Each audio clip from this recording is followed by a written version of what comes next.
Good morning, students. So let's continue with the cash flow statements. Today is the last class of this chapter. Tomorrow onwards we shall be starting with the next chapter. So illustration 58. From the following balance sheet of Humility Limited, prepare cash flow. So under equity and liability we have shareholders funds. Under that share capital, what has happened to our share capital? From 32 lakh it has increased to 33 lakh, which means there is issue. Under reserves and surplus we have note number 1, general reserve, statement of P&L, which will be used to calculate our net profit before tax. Then we have non-current liabilities. We have long-term borrowings. Under that note number 2, 10% debentures. From 15 lakh it has increased to 16 lakh, which means there is fresh issue of debentures. Then we have current liabilities. Under current liabilities, trade payables will be for our working capital changes. Short-term provision we have proposed dividend and provision for taxation. Both will be used to calculate our net profit before tax, and proposed dividend for the second time will come in a financing activity, and provision for taxation would be deducted from our operating activity. Then under assets we have non-current assets. Fixed assets we have plant and machinery and goodwill. There is an increase in goodwill, which means there is an additional purchase. Then under a non-current investment it is the same, so nothing needs to be done. Then we have current assets. Under that we have current investments. Current investments we have marketable securities. So this will be added to our cash and cash equivalents. Then trade receivable inventories will be changes in working capital. And last we have cash and cash equivalents. In additional information they have given, debentures were issued on 1/4/2012, which means last year what was our balance for debentures? 15 lakh. This year it is 16 lakh. There is a fresh issue of debentures. At what percentage? 10%. And they have said the debentures were issued on 1/4/2012, which means the fresh issue of 1 lakh was made on 1st April 2012. So we need to calculate the interest for debentures. Then we have machinery costing 70,000. Accumulated depreciation 10,000 was sold for 45,000. So here we need to prepare a machinery account. Then we have to also prepare a accumulated depreciation account to find out our current year's depreciation. We have to prepare a machinery account. Then next third is machinery costing 8 lakh was purchased. This will also be there in our machinery account. And then we have interim dividend of 11,000 paid. So interim dividend, once it will be added to net profit before tax, and the second time it will be under our financing activities. So let's start the problem. Illustration 58. So the first step we need to do calculation of net profit before tax. So under our note number 1 we have profit and loss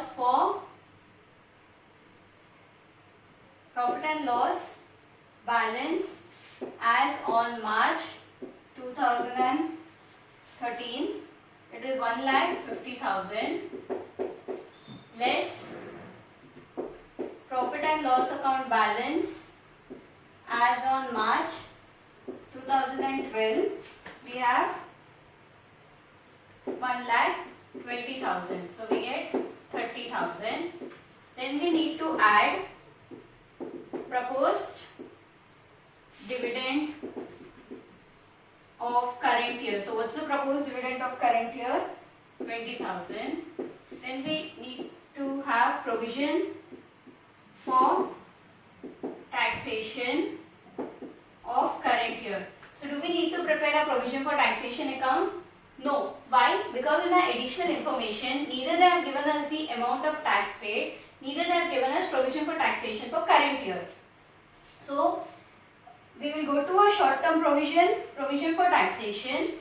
The current year's provision for taxation will be 30,000. Then we have interim dividend. What is the interim dividend? It is 11,000. So our net profit before tax will be 1,61,000. Next we need to prepare a plant and machinery account. We have 4 columns. particulars amount, particulars amount. So the first thing we need to do is bring down the balance. To balance brought down. What's the balance? 34,60,000. Then we have closing balance, by balance carried down. What's the closing balance? 39,50,000. Then we go on to our additional information. There we have machinery costing 8 lakh was purchased during the year. So to bank account, machinery purchased, how much is it? 8 lakh. Then we even have a sale of machinery by bank account. Sale, how much is the sale? 45,000. Now we need to calculate whether we have a profit or loss on sale of machinery. So after the table write down calculation of profit and loss on the sale of machinery. So we need to find out whether we have a profit or whether we have a loss. Why don't we prepare an accumulated depreciation account in this case? Because in the problem they have not given us the opening and closing balance of accumulated depreciation. So how do we calculate? First thing is cost of machine. What's the cost of machine? 70,000. Then we should deduct our accumulated depreciation. How much is it? 10,000. 60,000 we get. What is the sale price? 45,000 less selling price is 45,000. So the cost of machine was 60,000. We sold for 45,000. So 15,000 is loss on sale of machine. So where do we write the loss on sale of machinery? Do we write on the debit side or credit side? It will be on a credit side. By loss on sale, 15,000. Anything else has not been given, so we will total both the sides. What's the total of our debit side? 42,60,000, which is more than our credit side. So both the side will write 42,60,000. Whatever balancing figure we get will be our current year's depreciation. By depreciation account, current year's depreciation. Why is it depreciation and not sale or purchase? Because in the problem we already have sale, we already have purchase. So the balancing figure will always be our depreciation. It is 2,50,000. So now the purchase of machinery will come under an investing activity. Sale of machinery will be an investing activity.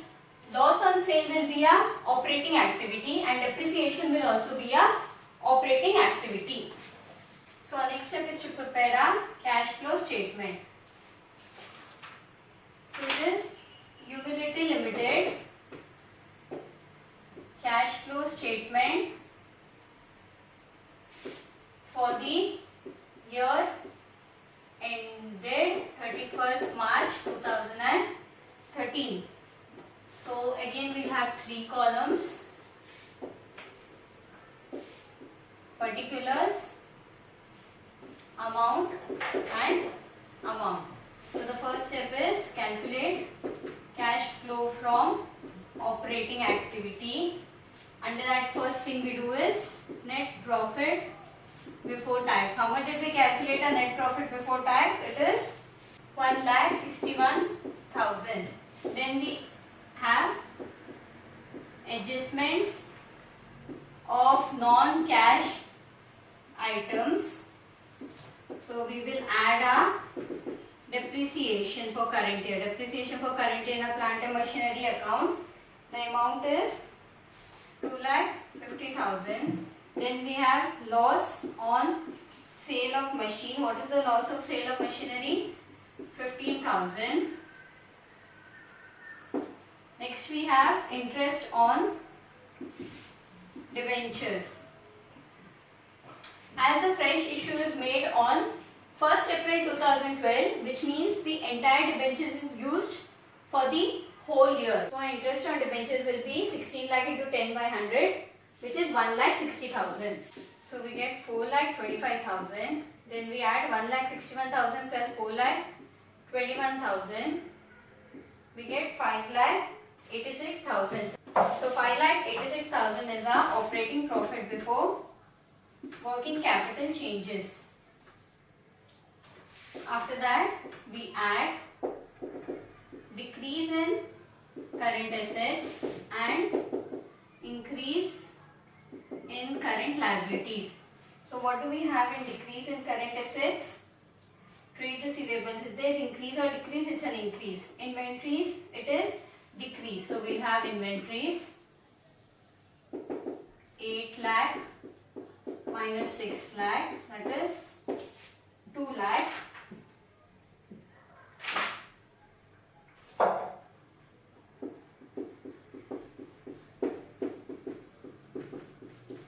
Then we deduct increase in current assets and decrease in current liabilities. So first we have trade receivables. It is 40,000 minus 50,000. It is 10,000. Then we have trade payable 5 lakh minus 3 lakh, that is 2 lakh. So we get 2,10,000. We minus 7,86,000 and 2,10,000. We get 5,76,000. So this is cash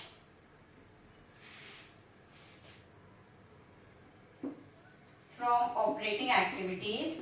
Do we have an income tax paid? Yes. So we'll write income tax paid. For the previous year, whatever the provision of taxation is, that will be our income tax paid. So how much is it? 27,000. So the answer what we get, 5,49,000 is our net cash flow from operating activities. A. Clear? And B, we have cash flow from investing activities. Under the investing activities, we have purchase of machinery. What's the value of purchase of machinery is 8 lakh. Then we have sale of machinery, that is 45,000. And then we have purchase of goodwill. Goodwill has increased from last year, it is 10,000. So what is the total? Our total will be negative 7,65,000. So it is our net cash flow from investing activities. Next we go on to C, cash flow from financing activities. We have issue of shares. How much is the issue of shares? 1 lakh. Then we have issue of debentures, that is also 1 lakh. Then we have interest on debentures minus 1,60,000. Then we have proposed dividend. Whatever is the proposed dividend of last year, it will be our proposed dividend amount in case of financing activities. That is negative 13,000. You can also write, if you are getting confused, proposed dividend for last year. Then we have interim dividend. What's the interim dividend amount? It is negative 11,000. So answer is 16,000. That is our net cash flow from financing activities. So adding A plus B plus C, what answer do we get? We get negative 2 lakh. So the answer what we get is a net decrease in cash and cash equivalents. It is A plus B plus C. Then we add cash and cash equivalents at the beginning of period. How much is it? Cash and cash equivalent is 6,70,000 and we have marketable securities as 30,000. So it is 6,70,000 plus 30,000. How much do we get? 7 lakh. So 7 lakh minus 2 lakh is 5 lakh. 5 lakh is cash and cash equivalent at the end of the period. To recheck your answer, you can total the closing balance of cash and cash equivalent. It is 4,90,000 and marketable security is 10,000, which means it is 5 lakh. So our answer is tallying, which means our problem is absolutely right. So we are done with our chapter cash flow statements. I hope you are very clear how do we work out the sums. I have worked out every different type of problem so that it is easy for you all to understand. So tomorrow onwards we shall start with our next chapter. So that's all for today. Thank you.